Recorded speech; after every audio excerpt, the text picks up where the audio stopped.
Bueno, eh, arrancamos la clase anterior, vimos la unidad número 16.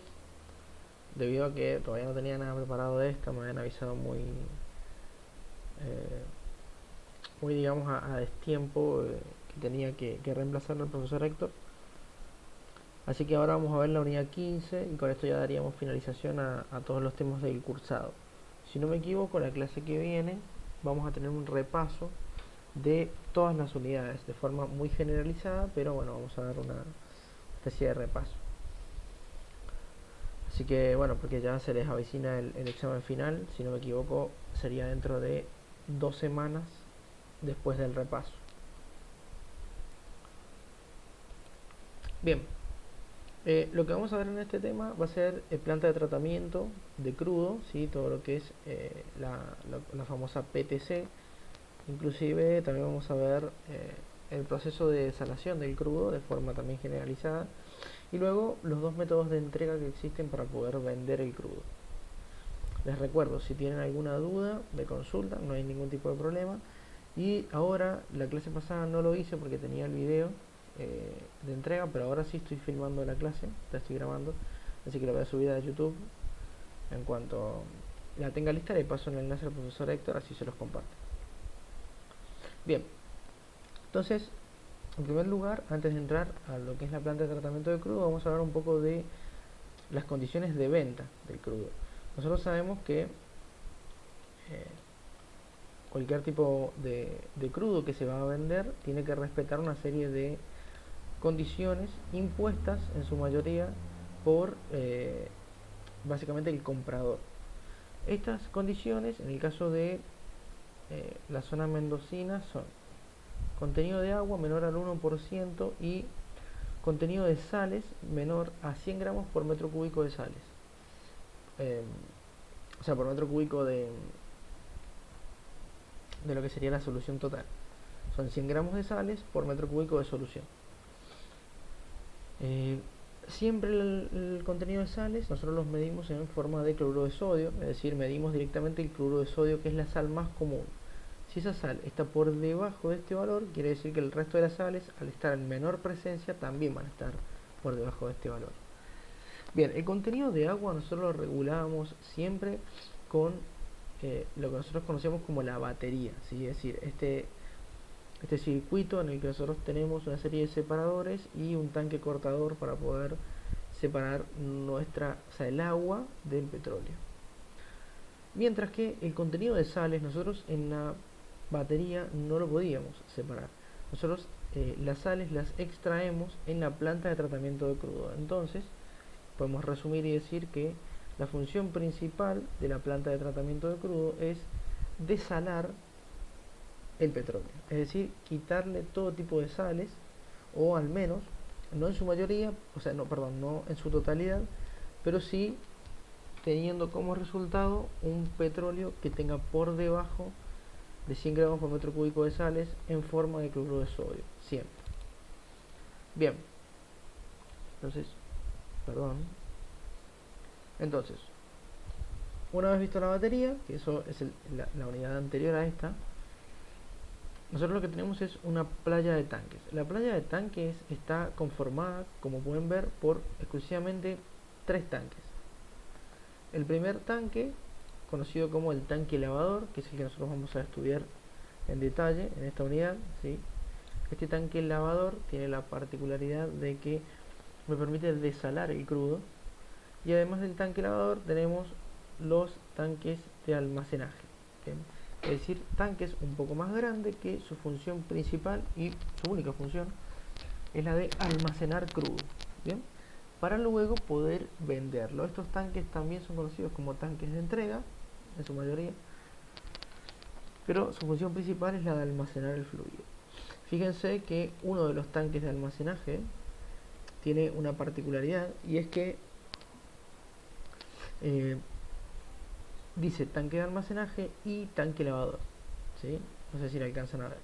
Esto quiere decir que este tanque de almacenaje, a la hora de diseñarlo, se diseña para que, además de ser un tanque de almacenaje, también me sirva como tanque lavador.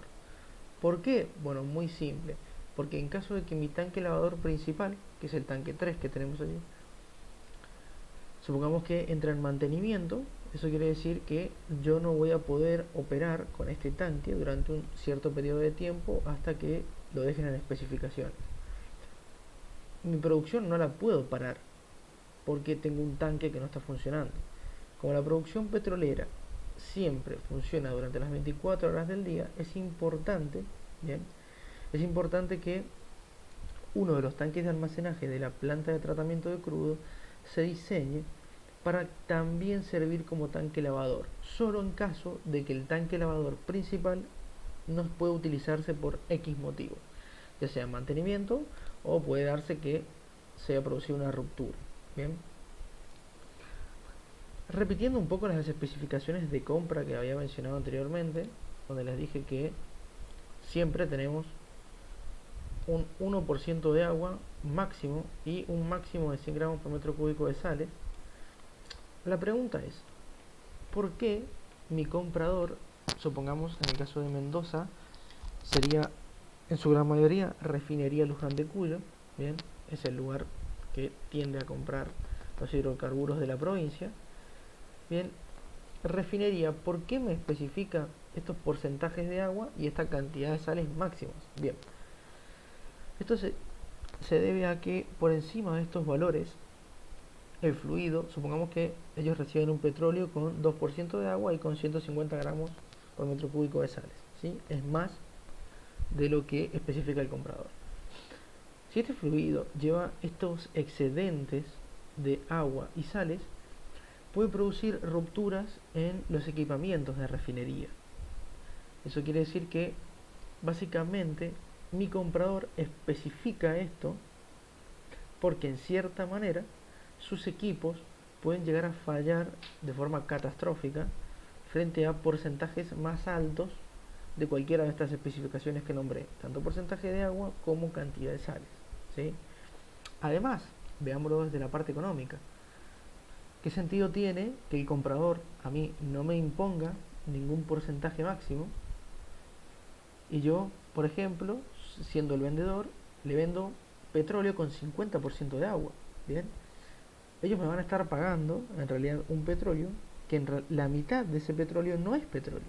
Entonces, para obtener digamos, una compra un poco más justa, por así decirlo, ellos exigen un máximo de ese porcentaje de agua que les mencioné y también de sales.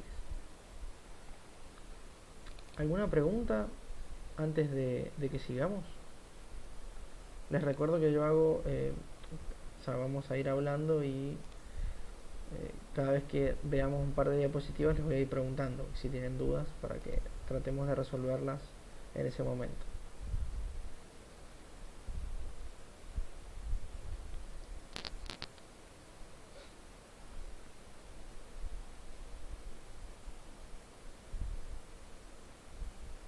Bien, nada, entonces, seguimos.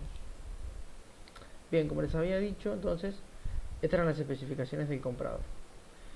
Ahora vamos a ver qué clase de fluidos son los que ingresan a la planta de tratamiento de crudo. Fíjense, acá les he hecho un esquemita muy básico de lo que sería mi yacimiento junto con todas las instalaciones. En primer lugar tenemos la batería. Habíamos mencionado que la batería tenía la función principal de separar el agua del petróleo, es decir, hace la deshidratación. Además, también separa gases y estos gases van a ir hacia una planta de tratamiento de gas. Que nosotros no lo vamos a ver en este cursado, pero para que sepan, básicamente en esta planta de tratamiento de gas, al gas se lo endulza, es decir, se le quita todo el azufre, se lo deshidrata aún más y una vez que ya está en condiciones se lo inyecta en los gasoductos para la venta, ¿sí? Mientras tanto, el petróleo, ¿sí?, que sacamos de batería va hacia la planta de tratamiento de crudo y el agua que retiramos de batería va hacia la planta de tratamiento de efluentes, que fue lo que vimos la semana anterior. Además, fíjense que de la planta de tratamiento de crudo también retiramos parte del agua que va hacia el tratamiento de efluentes. Y, disculpen, no se ve, pero está mi foto allí. Pero esto que tenemos abajo es el punto de venta, es decir, que de la planta de tratamiento de crudo yo directamente vendo el petróleo en condiciones de venta, es decir, en especificaciones. Perfecto. Entonces, ¿qué fluido es el que a mí me ingresa a la planta de tratamiento de crudo? Es decir, ¿qué fluido es el que va por este canal que les acabo de marcar? Muy simple, de la batería nosotros podemos, como dijimos, separar las tres fases principalmente.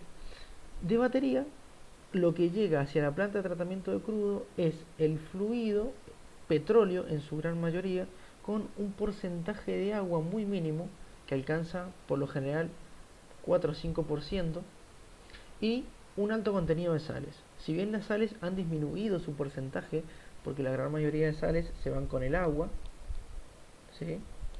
Eso no quiere decir que todas mis sales las haya podido retirar. Bien, hay algunas que no, que son las que por lo general vienen con el petróleo. Perfecto, entonces, como dije, de batería, el petróleo que sale con un 4 o 5% de agua. Recuerden, estos son valores importantes. ¿Por qué?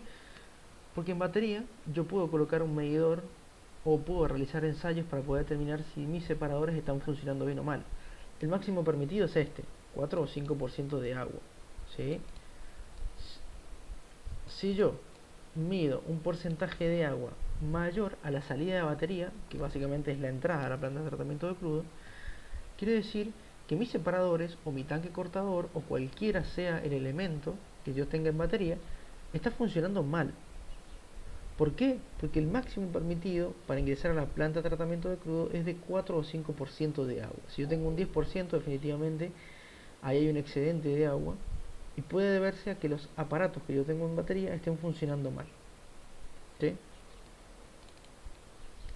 Repito, a la planta de tratamiento de crudo entra entonces petróleo con un porcentaje de agua que ronda el 4 o el 5% y además ingresa petróleo con alto contenido de sales, ¿sí? Tiene mucha cantidad de sales. Bien, antes de ingresar al tanque lavador les quiero comentar este tema de las sales, ¿sí? Las sales se presentan en el fluido de producción, entiéndase fluido de producción como gas, agua y petróleo. Se presentan las sales de dos formas. Una forma es sales disueltas, es decir, la sal viene disuelta en el agua, como cuando yo echo sal al agua caliente, que se disuelve. Bueno, es así. Es agua, perdón, salada. Y además se presentan sales que vienen con el petróleo, pero el petróleo es un elemento que no disuelve sales, es decir, las sales vienen en forma de cristales, sin disolverse. Cuando yo separo el agua en la parte de batería, esta agua se me va con parte de las sales que estaban disueltas en ella. Pero el petróleo sigue conteniendo estas sales, bien, en forma de cristales. Y además, como el petróleo ingresa a la planta de tratamiento de crudo con un 4 o 5% de agua, quiere decir que ese agua viene todavía con una pequeña cantidad de sales. Así que, en resumen, el fluido que ingresa hacia la planta de tratamiento de crudo es un fluido bastante salado, ¿sí? Bien, ¿alguna duda respecto de las sales antes de que sigamos?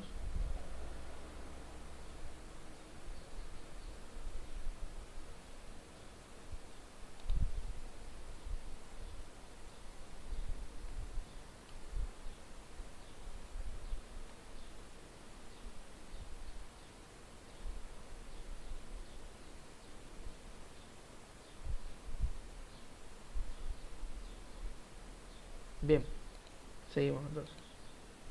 Perdón.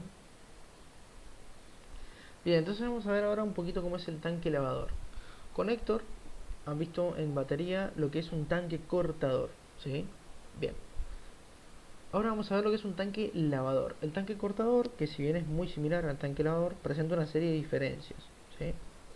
En primer lugar, el tanque cortador, ¿sí? El tanque cortador presenta un fuster en el ingreso, un fuster en la entrada, ¿sí? Bien, fíjense que el tanque lavador no tiene ningún fuster. Recuerden, el fuster estaría por acá, ¿sí? Lo vamos a dibujar. El fuster estaría en esta zona era básicamente un separador en altura que permitía que el fluido pasara de la alta presión que sale de los separadores a una presión atmosférica para que trabaje lo mejor que se pueda dentro del tanque cortador. Entonces, el fuster que tenemos en el tanque cortador, en el tanque lavador ya no existe, ya no está. ¿Por qué? Muy simple. No es necesario reducirle la presión al fluido, porque el fluido ya tiene presión atmosférica, que es a la presión a la que trabajan todos los tanques. Entonces, no hace falta reducirle la presión. Por eso no coloco un fuster.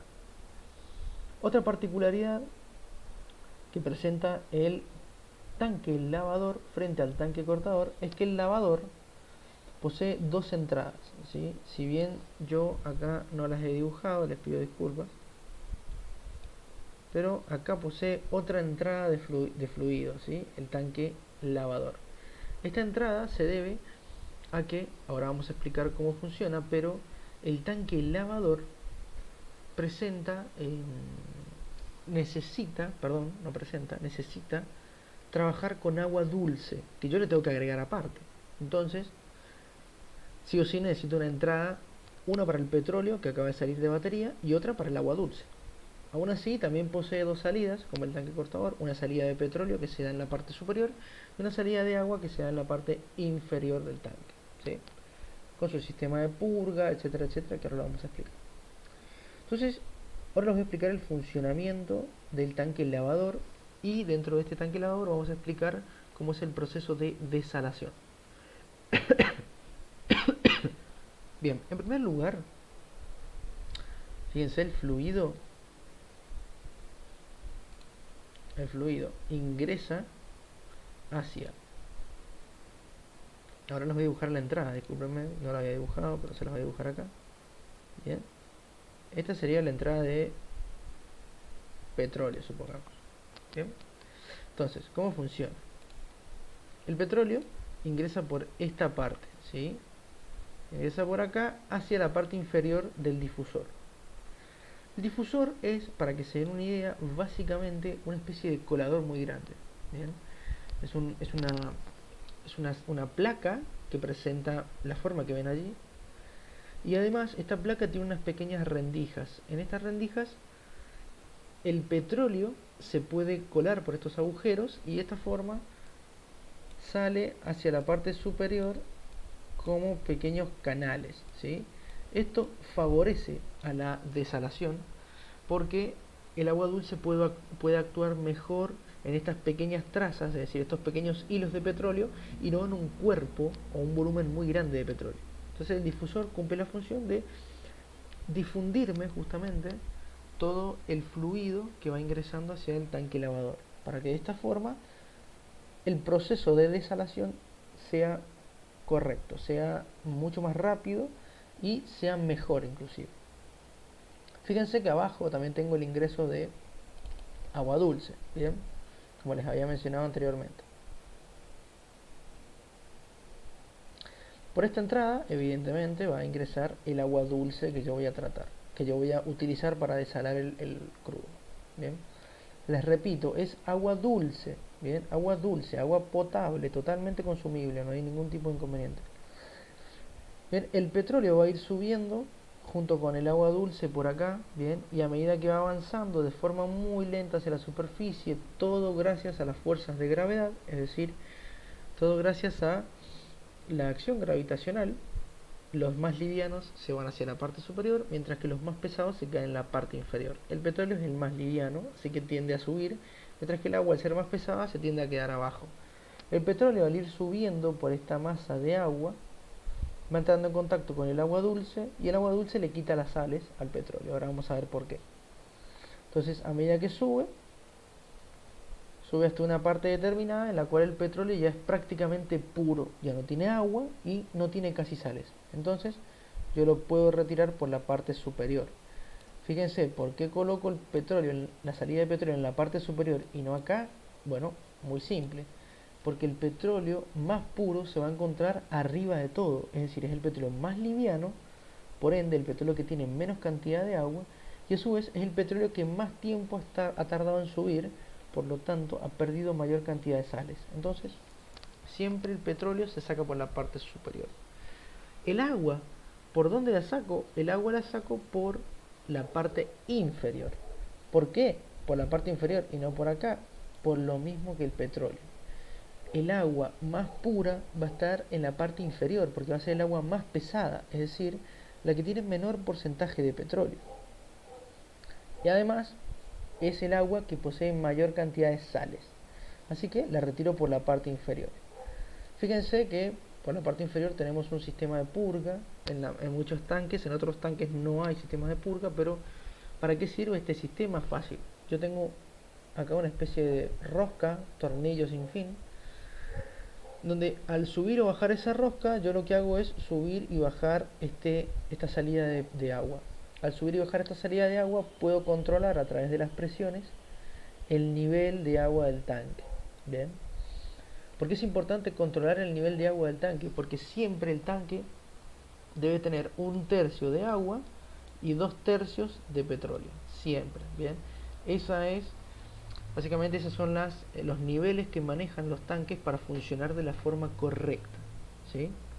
Eso va a depender mucho de la cantidad de sales que yo tenga, pero por lo general son los valores asignados. 1/3 del nivel de agua y 2/3 del nivel de petróleo. Bien. Perfecto. Básicamente este es el funcionamiento del el tanque lavador. No tiene grandes complicaciones, ¿sí? Obviamente, como todo tanque, por lo general de techo fijo, posee una salida de gas en la parte superior porque el gas va a tender a, digamos, a liberarse en todo momento. Siempre que tengamos petróleo, tienen que recordar que nosotros vamos a tener salida de gas. ¿Sí o sí? No hay, digamos, no hay, eso por lo general es inevitable. El gas se tiende a desprender del petróleo en todo momento, ¿sí? Así que por eso siempre tenemos que colocar una salida de gas, ¿sí? Y bien, este es el funcionamiento del tanque lavador.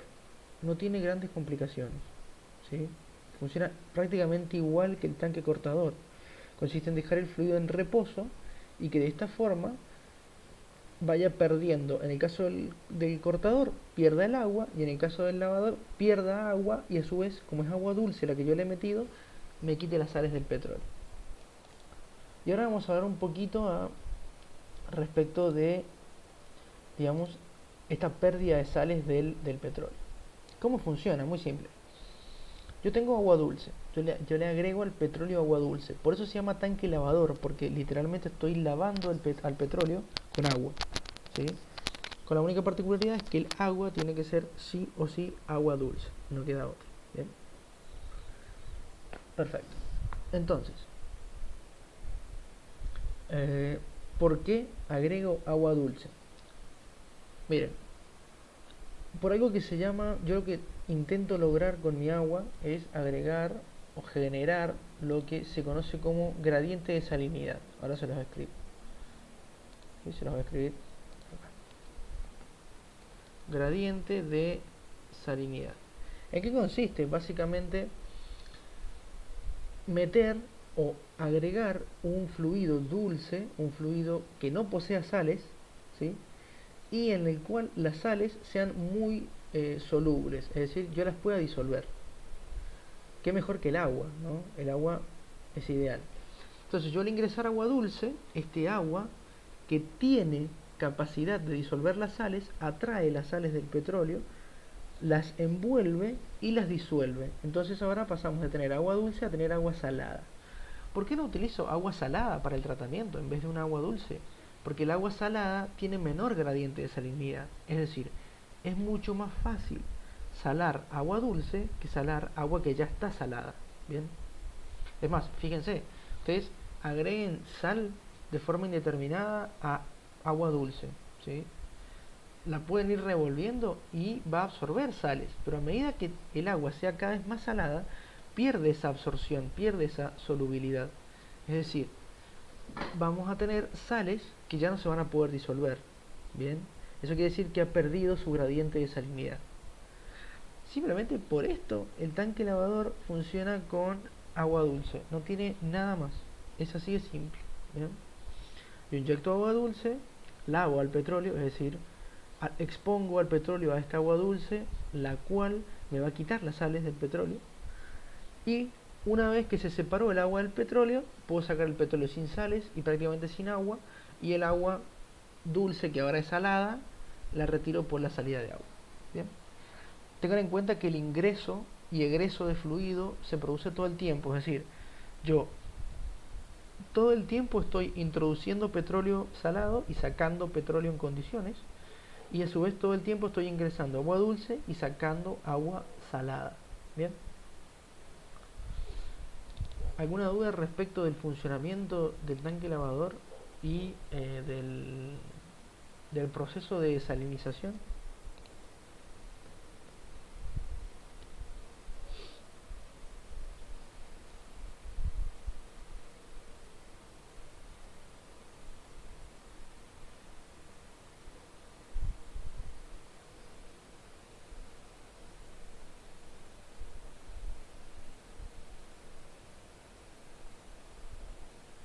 Bien, seguimos. Bien, vamos a hablar un poquito de los tanques de almacenaje, que son los tanques que nosotros vamos a proporcionar, o sea, son los tanques a los que nosotros le vamos a dar interés dentro de la entrega. Bien, nosotros prácticamente ya estamos por terminar planta de tratamiento de crudo y vamos a pasar a entrega una vez que terminemos. Fíjense que los tanques de almacenaje no solamente están en la planta de tratamiento de crudo, que es la que está a la izquierda, sino que también tenemos tanques, como los vistos en la imagen de la derecha, de almacenaje, que están en batería. Bien, ¿por qué coloco tanques de almacenaje en batería? Muy simple, básicamente porque necesito tener un almacén provisorio en caso de que mi planta de tratamiento de crudo colapse o mi planta de tratamiento de crudo quede fuera de servicio. Entonces, para no parar la producción y que mi batería siga funcionando, tengo tanques de almacenaje ahí, digamos, al final del proceso de batería. De estos tanques de almacenaje, fíjense, acá está la línea, ¿sí? El fluido sale de los tanques de almacenaje y pasa hacia la playa de tanques, ingresando por acá, ¿sí? Pero sí o sí tengo que darle un almacenaje previo por las dudas, básicamente. Primero que nada porque además si lo dejo al fluido quieto allí, en los tanques de almacenaje de batería, tiende a separarse parte del agua que me había quedado, buenísimo. Y además de esto, como dije, en caso de que mi planta de tratamiento, perdón, en caso de que mi planta de tratamiento esté fuera de servicio, yo puedo almacenar el fluido ahí provisoriamente, bien, y seguir tratando en batería sin parar la producción. Bien, es por eso nada más. Bien, bueno, esto supongo que lo habrán visto con el profesor Héctor, así que le vamos a dar una mirada muy por encima. El tema de la protección ambiental contra derrames, todos los tanques, tanque cortador, tanque lavador y inclusive los tanques de almacenamiento necesitan una protección ambiental contra derrames. Es decir, si el tanque se me pincha, yo tengo que contener todo ese fluido en una determinada área para evitar que la contaminación se propague fuera de esa instalación, ¿sí? ¿Para qué, cómo se previene, cómo protegemos al ambiente frente a estos derrames? Aplicando lo que se conoce como un muro de contención.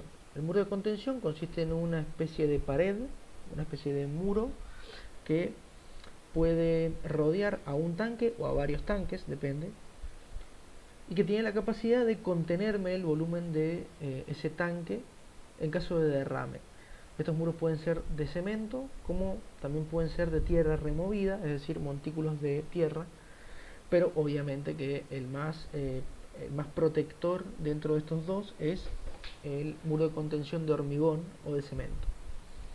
En el caso de yo contener a un solo tanque, ese volumen que me tienen que contener los muros de contención tiene que ser el volumen del tanque más un 50%, ¿sí? Es decir, 1,5 veces más el volumen del tanque. ¿Por qué? Muy simple, porque si yo calculara que el volumen que me contiene el muro de contención es igual al volumen del tanque, si el tanque se me rompe, me va a quedar el nivel ahí justo en el borde del muro y es medio peligroso. Siempre hay que calcular el muro para que me sostenga un poco más de volumen de fluido y de esa forma no me lo afecte en gran medida al ambiente. Y después puedo contener muchos tanques. Bueno, para contener muchos tanques lo único que tiene que ser, el volumen tiene que ser, del muro tiene que ser igual al volumen del tanque, más grande de los que he encerrado, más la suma del 50% de los volúmenes del resto de los tanques. ¿Okay? Por lo general yo he visto tanques contenidos todos en una serie de muros de contención. Nunca he visto un muro por tanque, sino he visto muros para varios tanques. Es una forma un poco más económica y es prácticamente imposible o muy improbable, vamos a decir, porque puede ser posible, pero es muy improbable que se me rompan todos los tanques al mismo tiempo y que este muro que estoy comentando esté un poco, digamos, sobreexigido. Por eso es conveniente directamente armar un muro para todos los tanques. Les comento, antes de seguir un poco con las conclusiones estas, que la clase no sé cuándo se va a cortar, pero debe estar a punto de cortarse, pues tarda 50 minutos. Volvemos otra vez a ingresar al link, por favor, así seguimos con el tema. Bien, primero que nada, diferencias entre batería y planta de tratamiento de crudo. A mí me gusta dar una serie de conclusiones antes de hablar de la parte de entrega. Bien, primero que nada, para que tengan en cuenta las diferencias o por qué son parecidas tanto batería como planta de tratamiento de crudo, pero que si analizamos en detalle son bastante distintas. En primer lugar, la diferencia clave de la batería con la planta de tratamiento de crudo son sus funciones. La batería tiene dos funciones: controlar el fluido de producción, bien, y además deshidratar el petróleo, además de retirarle el mayor porcentaje de gas.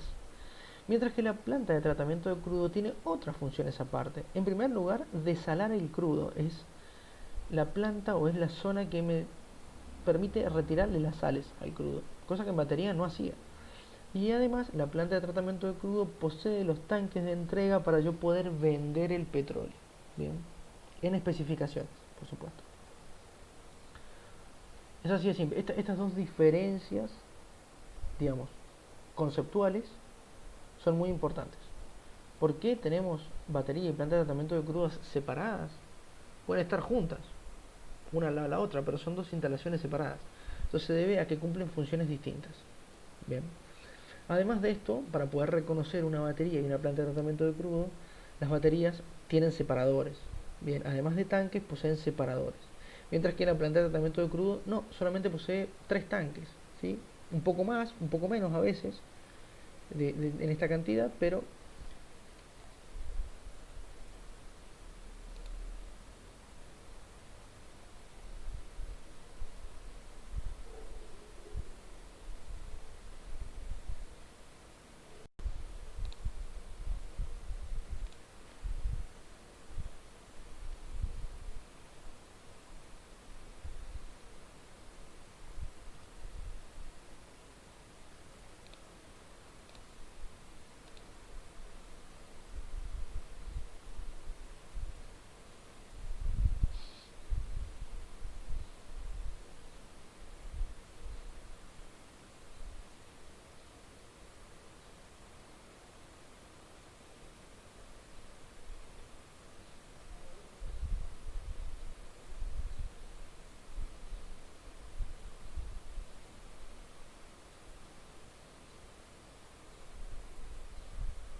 les comenté justo que se estaba por cortar y bueno, se cortó.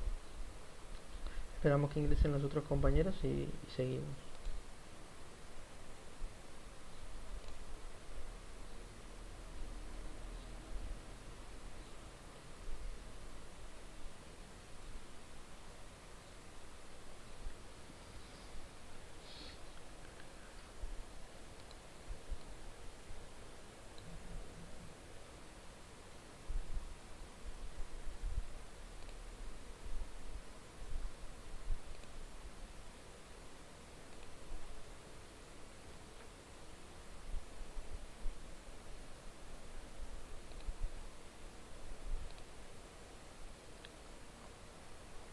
Bien, como les estaba comentando, una de las diferencias aparte de conceptuales, una de las diferencias visuales más características de la batería es que la batería posee separadores, además de los tanques, mientras que la planta de tratamiento de crudo solamente posee tanques, nada más, ¿sí?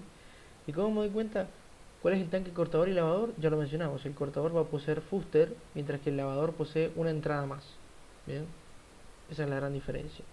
Esto es importante porque yo sé que el tanque cortador siempre pertenece a batería y el tanque lavador siempre pertenece a la planta de tratamiento de crudo, por ende, observando cada tanque yo puedo decir, ahora estoy en la batería y ahora estoy en la planta de tratamiento de crudo, ¿sí? Fluidos que ingresan y egresan. Esto es, me resulta siempre bastante interesante para explicar. A la batería ingresan fluidos directamente del pozo, es decir, fluidos con alto contenido de agua, sólidos, sales, mucho gas, ¿sí? Y de la batería egresan, es decir, salen agua por un lado, gas por otro lado y petróleo con 4 o 5% de agua y un alto contenido de sales. Mientras que al lavado, a la planta de tratamiento de crudo ingresa este petróleo que salió de la batería, petróleo con 4 o 5% de agua y además mucha cantidad de sales, y de la batería sale el fluido listo para la venta, es decir, perdón, de la planta de tratamiento de crudo, disculpe, de la planta de tratamiento de crudo sale este fluido listo para la venta, es decir, en condiciones estipuladas por el comprador. Recordemos, menos de 1% de agua, ¿sí? De 1% de agua y menos de 100 gramos por metro cúbico de sales medidas en forma de cloruro de sodio, ¿sí? Y ahora vamos a pasar a toda la parte de la venta y la entrega del crudo, ¿sí? Que esto se hace en la planta de tratamiento de crudo. ¿Alguna duda hasta acá? Recuerden, si tienen dudas, pueden, no hace falta que las escriban, o cuando yo les pregunte algo, no hace falta que lo respondan escribiendo, pueden directamente cancelarse el mute del micrófono y hablar directamente.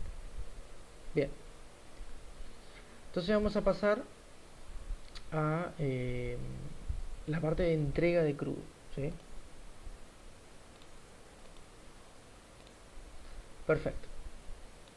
Dentro de la entrega de crudo, fíjense, la clase le quedan un par de diapositivas más y ya terminamos. Una clase muy cortita, a la que tampoco me quise extender tanto porque al ser la última clase realmente, digamos, no me quise extender demasiado. Ahora vamos a hablar de la entrega de crudo. ¿A qué llamamos entrega de crudo? Básicamente a el proceso de venta que nosotros realizamos en yacimiento.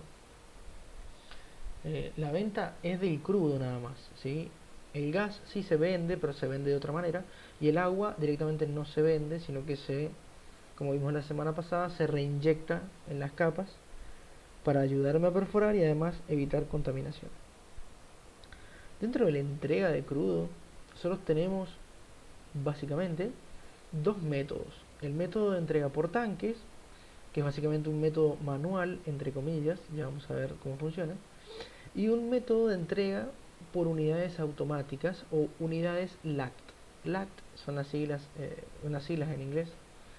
Creo que era Lease Automatic Custody Transfer, que es una especie, o sea, nada que ver con unidades automáticas, pero en castellano se las conoce como unidades automáticas o unidades LACT. Bien. Bien, lo primero que vamos a explicar va a ser la entrega por tanques.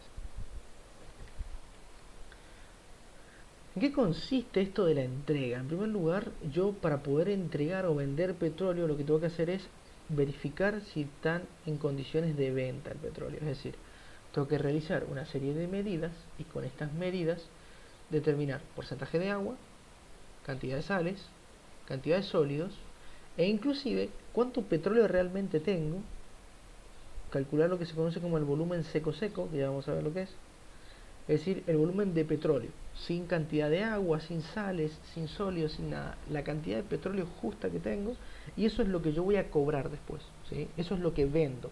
Si va con un poco más de agua, siempre tiene que ser menor al 1%, pero si va con agua, si va con sales, ese volumen de agua, volumen de sales y volumen de sólidos yo no lo cobro, ¿bien?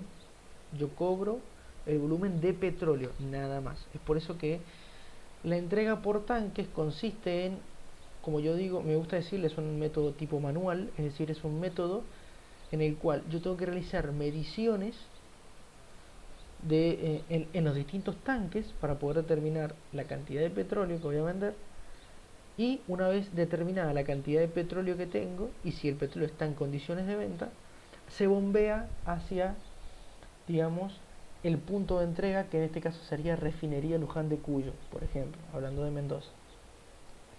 Una vez que Refinería recibe el petróleo, también hace una, vamos a decirle, recepción por tanques, es decir, reciben el fluido y realizan las mismas mediciones que hemos realizado nosotros en yacimiento.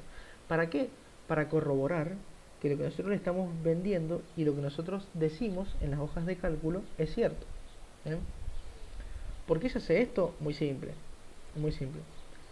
Porque supónganse que nosotros somos los compradores, nosotros somos refinería y le compramos a yacimientos de la zona y confiamos plenamente en la palabra que nos dicen, y luego nuestras máquinas se rompen porque han venido con mayor porcentaje de agua o mayor cantidad de sales. Bien, evidentemente eso nos pasa por confiar en la palabra de otra persona.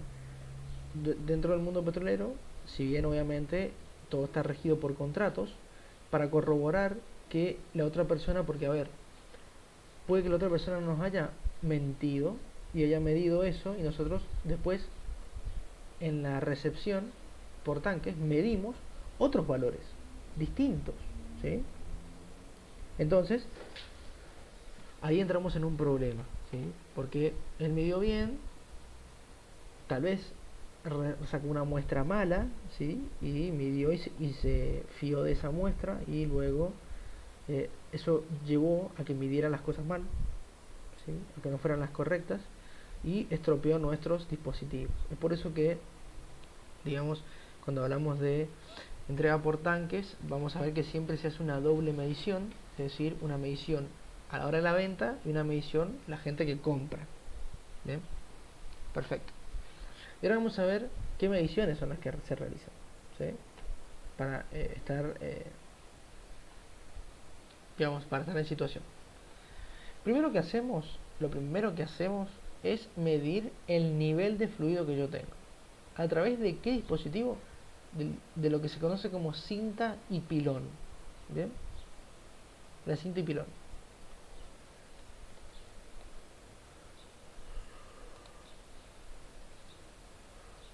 ¿En qué consiste esto? Miren, es muy simple. Nosotros tenemos nuestro tanque. Bien. Tenemos nuestro tanque, que es un tanque sellado. Bien. Y este es nuestro volumen de petróleo. Muy simple. El pilón consiste en una especie de pesa que se cuelga en el extremo de la cinta. Entonces yo lo bajo, introduzco el pilón levemente en el petróleo y luego lo retiro y puedo determinar cuánto es el volumen de espacio vacío que yo tengo, ¿sí? Cuánto es el nivel vacío, conociendo la altura total del tanque, ¿sí? Si yo conozco la altura total de mi tanque, puedo restar ese vacío con la altura total y me da la cantidad de altura de petróleo o nivel de petróleo que yo tengo. Bien, fíjense, si nosotros entramos un poco en detalles, pero fíjense que la cinta consiste en una cinta métrica tradicional, cinta métrica de acero por lo general, no tiene ninguna, o latón, o algunas, digamos, de estos materiales particulares. También puede ser de bronce. Se ocupa bastante el bronce en el mundo petrolero porque el bronce no genera chispas, cosa que es muy importante a la hora de medir algo que tiene petróleo. ¿Bien? El pilón, este sí es de bronce. El pilón, cuando raspa con otro metal, no genera chispas, entonces evita posibles accidentes. Bien, entonces, ¿cómo se mide? Fíjense, abajo tenemos dos imágenes reales, una de una cinta y la otra de un pilón. Fíjense, entonces, en primer lugar, déjenme anotar. En primer lugar, fíjense que el pilón es un elemento que posee unas ciertas medidas. Estas medidas son en centímetros por lo general. Y la cinta también, como es una cinta métrica, tiene medición. El cero de la medida del pilón está acá. Esto que tengo acá arriba yo, disculpen, voy a ocupar otro color. Esto que tengo acá arriba es el pilón, ¿sí? Bien. Fíjense que acá empiezan 80 milímetros, 90 milímetros, 100 milímetros. Eso quiere decir que el cero del pilón está acá. Acá tiene los 0 centímetros y de ahí se empieza a medir. Y la cinta métrica tiene 0 desde acá, que es justo donde se engancha el cero del pilón, y de ahí hacia arriba, ¿bien? Como cualquier cinta métrica. ¿En qué consiste esto? Yo desciendo mi pilón junto con mi cinta métrica y supongamos que el pilón yo lo sumergí hasta acá. Bien. Entonces yo lo sumerjo. ¿Cómo me doy cuenta en la superficie que he sumergido el pilón? Fácil, porque entra en contacto con un fluido, entonces genera ondas. Y yo desde arriba, si alumbro con una linterna o si inclusive si la luz del sol, se nota que ha hecho contacto. Bien. Entonces lo sumerjo, mido.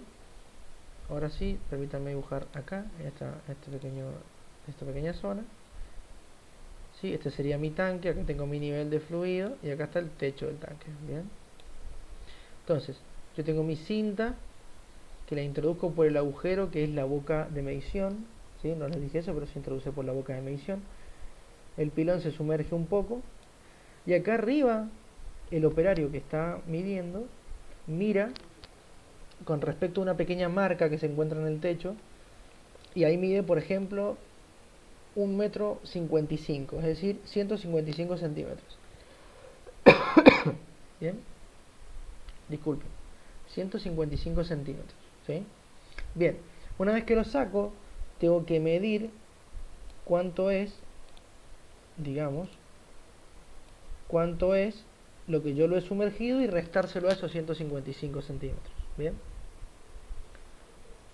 Y en cierta manera, perdón, desestimen todo eso que dije hace rato de restar.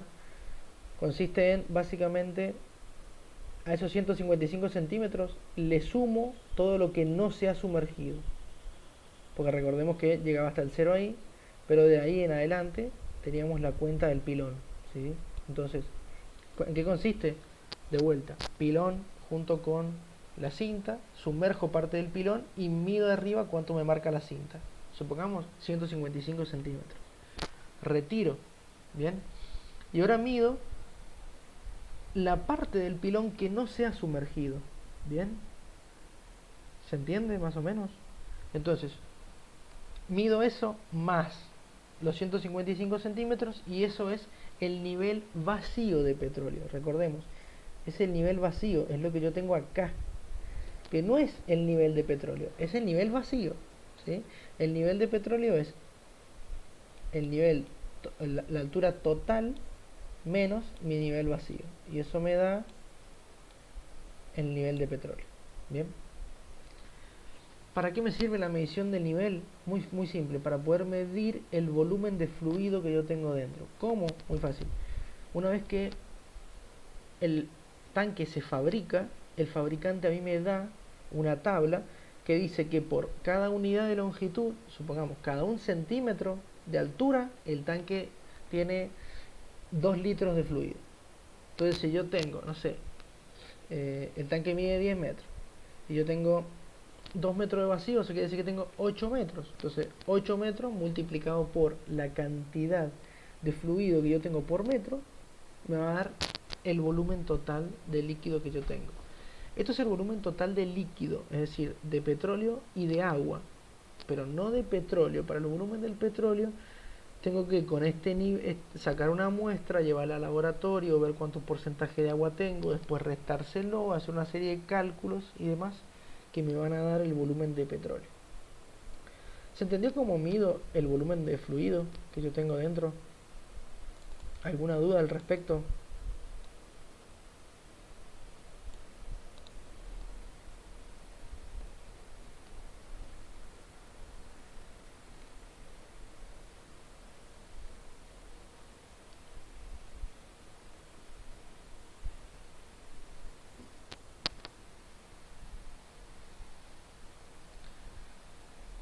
¿Ninguna duda entonces?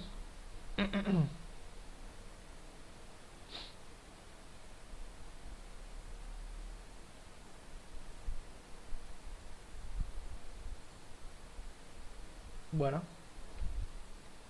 seguimos entonces.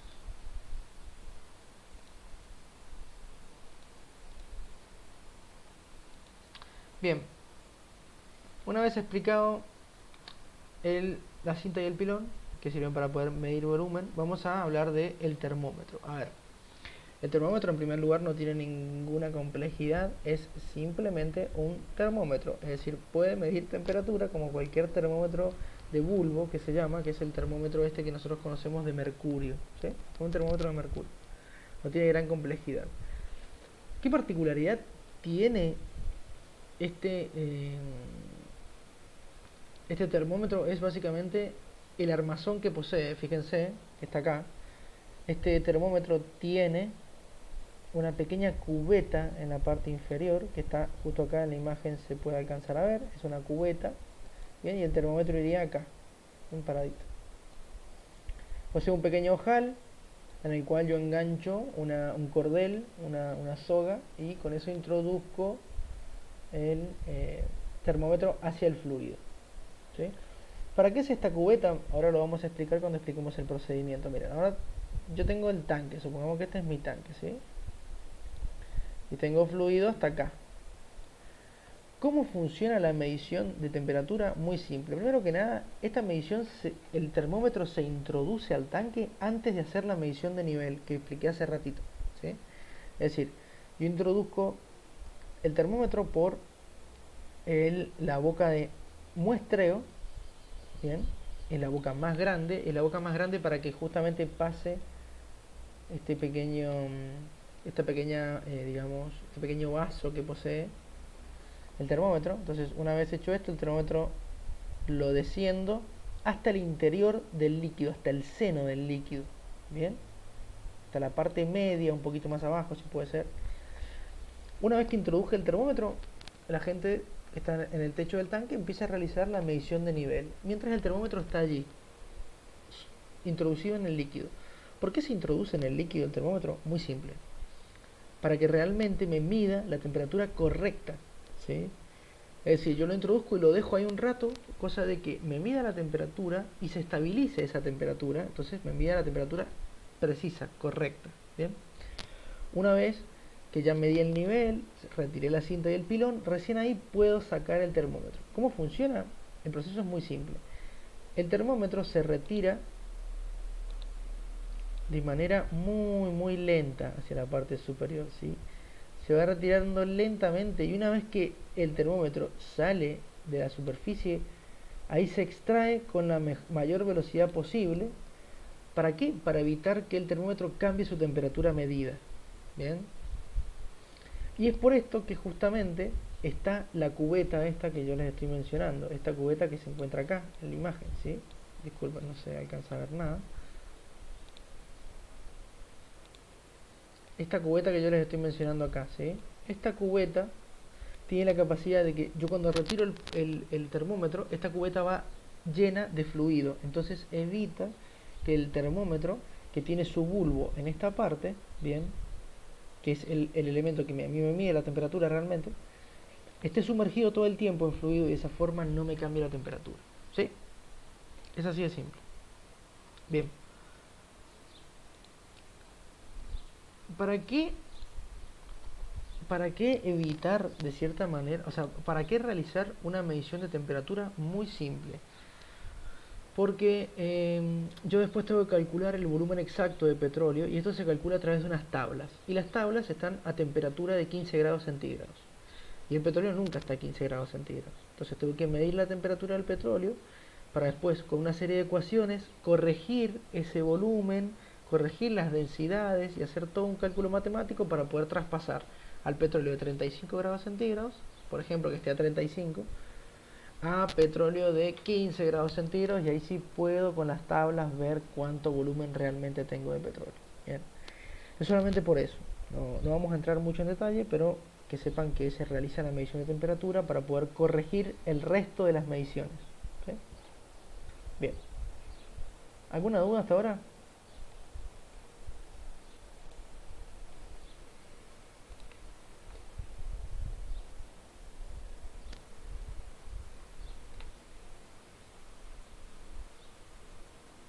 Bien, genial, seguimos entonces. Ahora vamos a hablar del último elemento utilizado para poder, digamos, para poder realizar esta entrega por tanques, que es el sacamuestras. Como su nombre lo dice, supongo que ya más o menos sabrán de qué se trata el sacamuestras. Consiste en una herramienta que a mí me permite obtener muestras del fondo del pozo, perdón, muestras del tanque, muestras de fluido del tanque. Es básicamente un recipiente, no posee mayor complejidad, es un recipiente que en la parte inferior tiene una tapa que se enrosca, pero una vez que se enrosca totalmente va soldada para evitar que tengamos pérdida de fluido por ese lugar. Y en la parte superior tiene una tapa a rosca que posee dos orificios. Fíjense, acá tiene uno, no sé si lo alcanzan a ver, perdón, con... no sé si lo alcanzan a ver con ese color. Ahora voy a cambiar de color. Tiene justamente dos orificios. Uno acá, más chiquito, y otro acá más grande. ¿Sí? ¿Por qué tiene dos orificios? Esto se mete tapado al tanque. ¿Sí? Yo tengo el tanque acá, permítanme dibujarlo. Tengo el tanque con mi nivel de fluido y el tanque, el sacamuestras se introduce por la boca de muestreo hacia el interior del tanque, ¿bien? Hasta la parte final del tanque, lo más abajo que se pueda.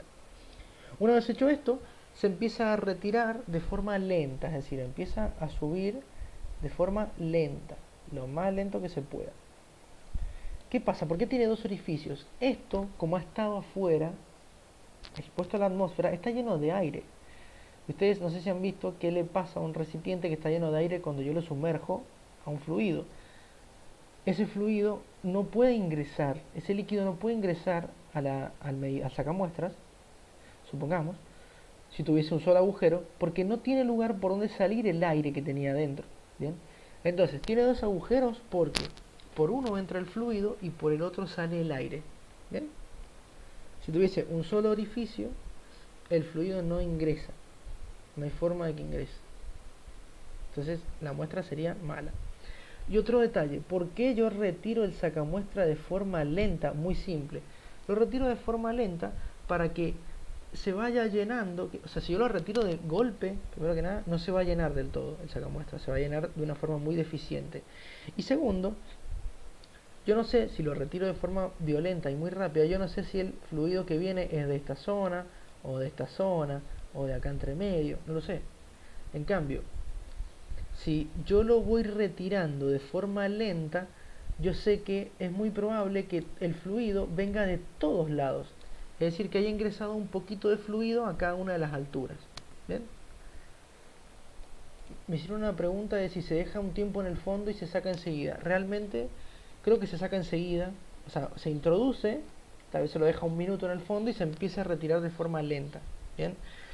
¿Por qué no tiene sentido dejarlo en el fondo? Porque acá a este sistema le ingresa fluido siempre que yo le pego el tirón desde arriba. Yo le pego el tirón, entonces el sistema sube, el sacamuestra sube, el fluido ingresa y sale aire.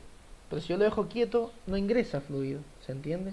A pesar de que está expuesta a una presión un poco más alta, no es tan significativa como para que el fluido ingrese, así que dejarlo quieto no me sirve. Yo lo tengo que ir sacando, apenas lo introduzco y llega al fondo, lo empiezo a sacar.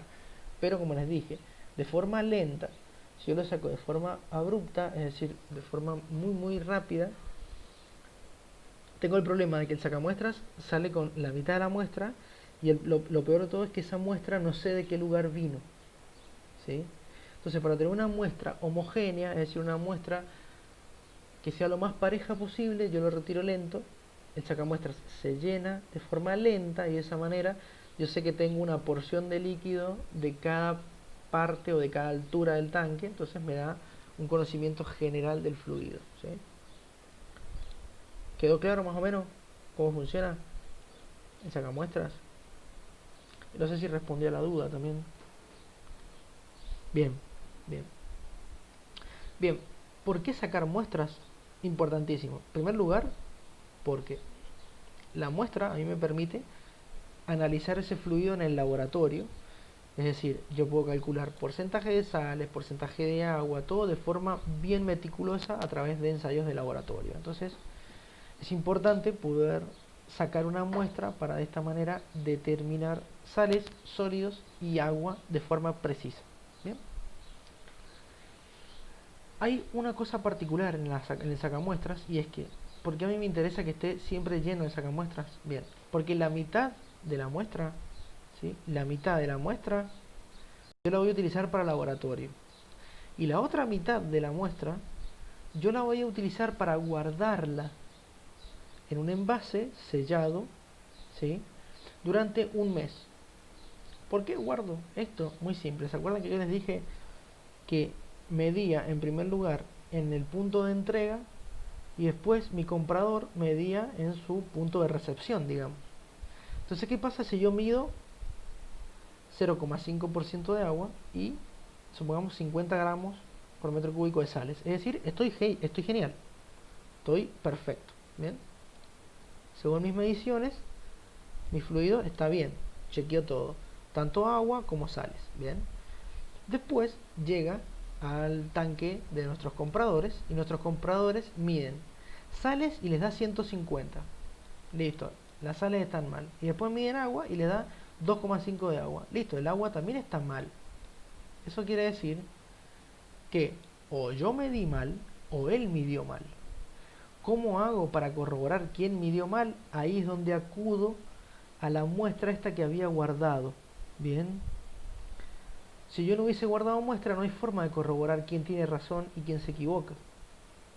¿Sí? Entonces, esta muestra, como les dije, tiene validez de un mes. Si la empresa se viene a quejar después del mes, listo, no tiene derecho a queja porque ha pasado el límite de tiempo para poder quejarse, ¿sí?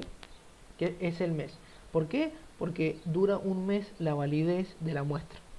Ya después el fluido tiende a separarse, los sólidos decantan, el agua se separa del petróleo, entonces ya no hay forma de poder corroborar bien qué tipo de fluido es el que yo vendí. Bien, solamente por eso. Si, a ver, una vez, supongamos que pasó esta situación, se acude a la muestra se abre y se le hace análisis de laboratorio, tanto el vendedor como el comprador. ¿Bien? Una vez hecho el análisis, ahí se dice, bueno, este es el que tenía razón o el otro es el que tenía razón. Si se equivocó la empresa compradora, listo, no hay problema. Quedó desestimada la denuncia, digamos. Ahora bien, si fui yo, es decir, el vendedor, el que me equivoqué, la empresa compradora cobra una multa por no haber cumplido con las especificaciones del producto. ¿Sí? Así funciona. ¿Por qué se cobra una multa? Muy simple, la multa se cobra básicamente porque de esta manera es una especie de incentivo para que los vendedores vendan los productos en especificaciones y no vendan cualquier cosa, en resumidas cuentas. ¿Sí? Perfecto, ¿alguna duda hasta acá? Estos métodos, y por qué se sacan la muestra, etcétera, etcétera. Bien, buenísimo. Bien, y ahora vamos a pasar a el último, digamos, la última diapositiva y el último tema dentro de lo que es entrega, que es la entrega por unidades automáticas.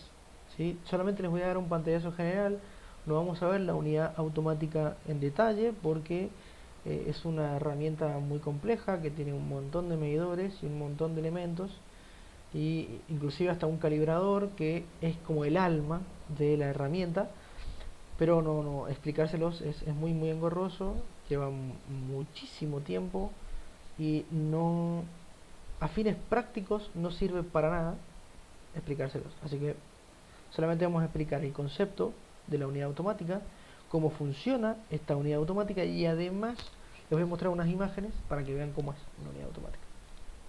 Bien, ya lo he dicho muchas veces a la palabra, pero evidentemente La entrega por unidades automáticas se da a través de una unidad, disculpen que les repita la palabra, automática, ¿sí?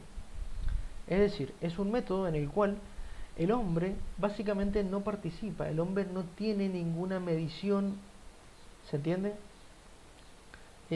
Bajo su responsabilidad. Entonces, de esta forma, al evitar este tipo de responsabilidades en los trabajadores y dedicárselas o digamos, dárselas a un robot, a una unidad inteligente automática, nos evitamos cualquier inconveniente de equivocación. Por a ver, supongamos, el hombre que llegó al laboratorio había tenido toda la semana peleas en su casa, entonces no está enfocado para realizar un trabajo óptimo. Realiza este trabajo de medición y las mediciones le dan bien y en realidad están mal. Entonces después la empresa sufre una multa, ¿bien?, debido a que este operario estaba en un mal día. Simplemente por eso. Los humanos estamos propensos a errores, cosa que las unidades automáticas, las máquinas, no, ¿sí? Para que una máquina se equivoque, en realidad la máquina no se equivoca, el que se equivoca es la persona que programa a la máquina, pero la máquina siempre va a hacer su trabajo. En esto consiste básicamente este tipo de unidades LACT, es decir, son unidades que automatizan todo la entrega. ¿En qué consiste? Muy simple. Primero que nada, es una unidad que se encuentra a la salida de los tanques de entrega, compuesta por una serie de bombas, evidentemente para poder bombear el fluido de un punto a otro. Y además de esto posee una serie de sensores y medidores. Estos sensores me miden a mí el porcentaje de agua del fluido que va pasando, la cantidad de sales del fluido que va pasando y la cantidad de sólidos del fluido que va pasando. Imagínense. Entonces, la unidad bombea fluido todo el tiempo, ¿sí?, hacia refinería en este caso, supongamos. Una vez la máquina bombea constantemente y además a medida que va bombeando va leyendo la cantidad de agua, sales y sólidos. Si la lectura es más alta de la que debe ser, automáticamente esa máquina, en vez de seguir bombeando hacia refinería, abre y cierra una serie de válvulas automáticas a control remoto, sí, pero automáticas, y deja de bombear hacia refinería y bombea nuevamente hacia la planta de tratamiento de crudo para poder tratar otra vez ese petróleo, porque si viene con mayor cantidad de sales y agua quiere decir que ha salido mal del tratamiento. Bien, y sigue bombeando en digamos, retroalimentación, que se llama, es decir, vuelve el petróleo a ser tratado. Una vez que lee que el petróleo está en condiciones, activa nuevamente las válvulas y deja de bombear hacia el tanque lavador y bombea nuevamente hacia refinería. Todo de forma automática. El hombre no tiene nada que hacer acá, excepto ir de vez en cuando y mirar en las partes que va entregando la máquina, porque eso, para cómo hace eso la máquina, entrega una serie de datos todo el tiempo.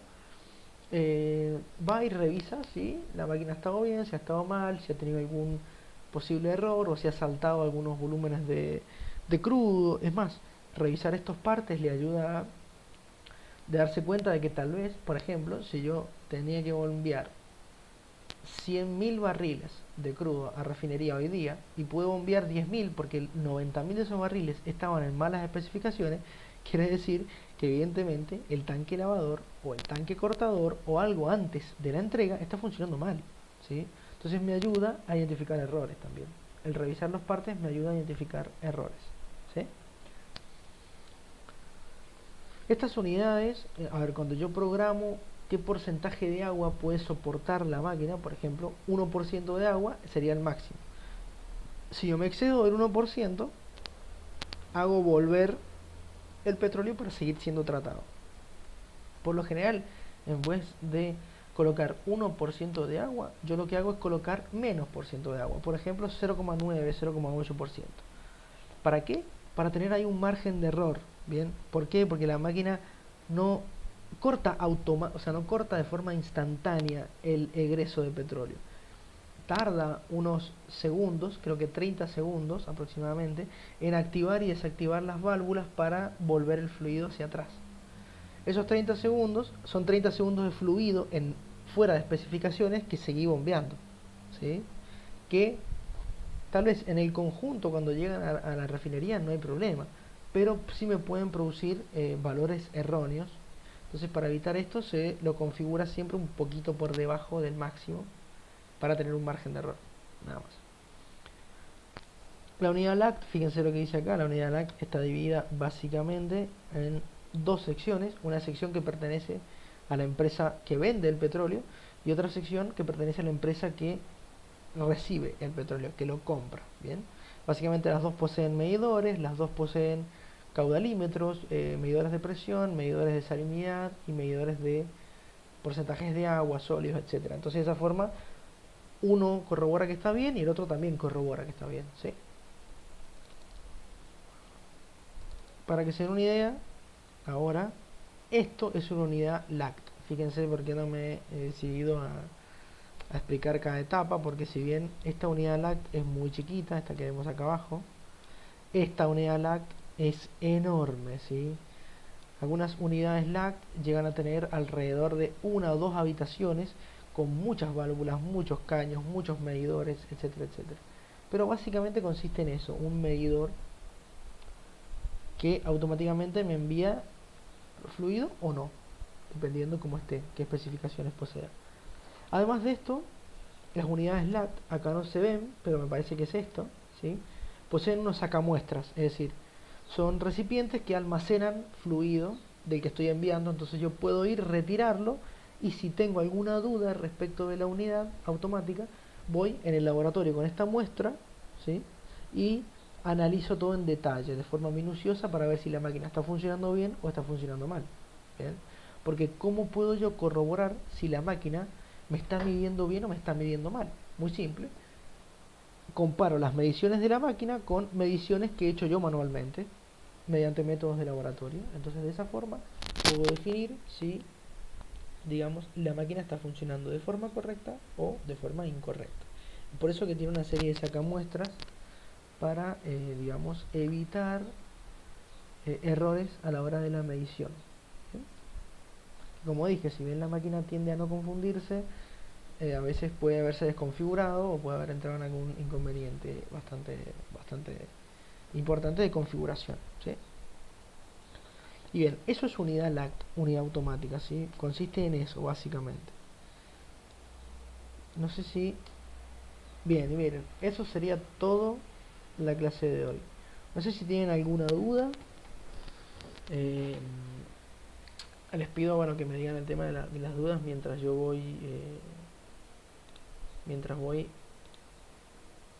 compartiendo, mientras me meto en la página para decirles qué cuestionario tienen que hacer.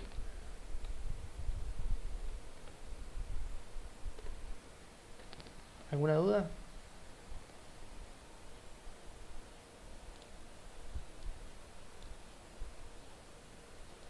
Bien, buenísimo.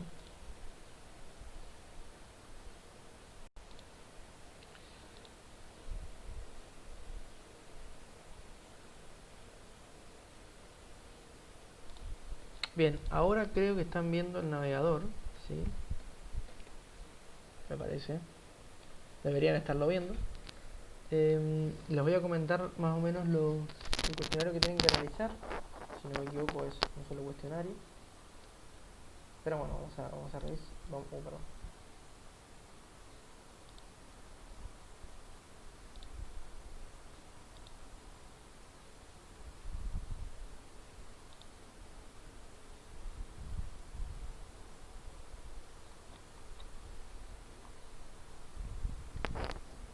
Bien, acá en la parte de producción 2, el cuestionario que tienen que realizar es el cuestionario de desalación, que es el número 17, y nada más, creo que de entrega no hay nada, ¿sí? Es decir, sería el cuestionario que tienen que realizar. Cuestionario 17, desalación. Ahí tienen la teoría, fíjense, del tratamiento del crudo y de la entrega. Puede que en la teoría encuentren algunas cosas más respecto de la desalación. Si tienen alguna duda, me consultan. Y puede que en la parte de entrega también tengan algunas cosas más. Así que si tienen alguna duda, me consultan sin ningún tipo de problema. Yo sé que muchos no tienen mi número, pero pídanselo al profesor Héctor y pueden consultar por ahí sin problema. ¿Bien? Así que, ¿alguna duda, algo que quieran preguntarme respecto del tema que vimos hoy, del tema que vimos la semana anterior, de lo que sea?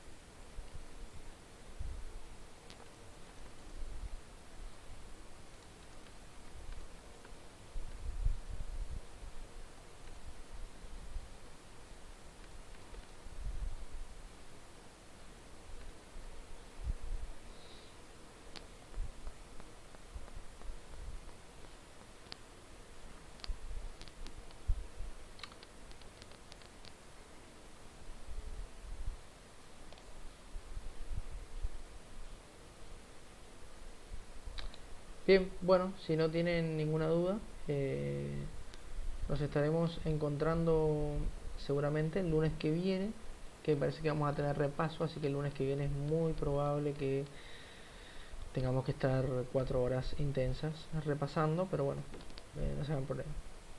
Así que bueno, nos encontraremos la semana que viene, chicos. Hasta luego.